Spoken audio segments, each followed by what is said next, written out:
पद परिचय। पद परिचय का अर्थ वाक्य में आए विभिन्न पदों के परिचय से है। शब्द जब वाक्य में प्रयुक्त होते हैं तो वे पद कहलाते हैं, क्योंकि उनका एक स्थान और स्वरूप सुनिश्चित हो जाता है। इन्हीं स्वरूप के बारे में बताना पद परिचय कहलाता है। व्याकरणिक प्रकार के आधार पर पदों के मुख्यतः दो भेद होते हैं, विकारी और अविकारी। जब हम किसी पद का परिचय देने जाते हैं तो सबसे पहले हम ये देखते हैं कि वो पद किस प्रकार का है, अर्थात वो विकारी है या अविकारी है। विकारी शब्द का तात्पर्य ऐसे पदों से है जिनमें विकार उत्पन्न होते हैं, अर्थात जो पद लिंग, वचन, कारक, काल के आधार पर परिवर्तित होते हैं उन्हें विकारी शब्द कहते हैं।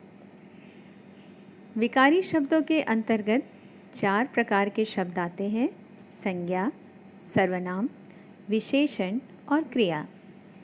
संज्ञा और सर्वनाम शब्दों में लिंग, वचन और कारक के आधार पर परिवर्तन होता है, जबकि विशेषण में सिर्फ लिंग और वचन के आधार पर परिवर्तन होता है।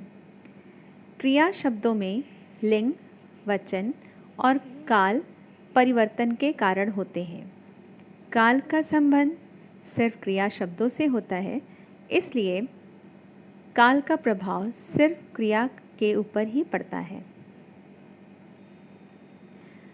अविकारी शब्दों से तात्पर्य ऐसे शब्दों से है जो अविकारी होते हैं, अर्थात जो अपरिवर्तनशील होते हैं, जिनमें किसी भी लिंग, वचन, काल, कारक के आधार पर परिवर्तन नहीं होता है।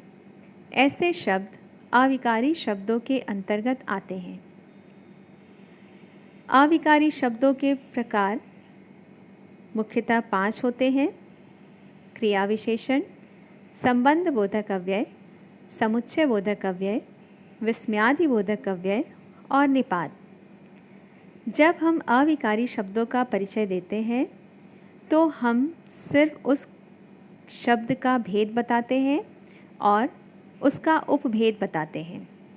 जैसे यदि ये पूछा जाए कि राम धीरे धीरे चलता है और इसमें धीरे धीरे पद का पद परिचय देना हो, तो हम बताएंगे कि ये पद क्रिया विशेषण है और क्रिया विशेषण का उपभेद रीतिवाचक क्रिया विशेषण है।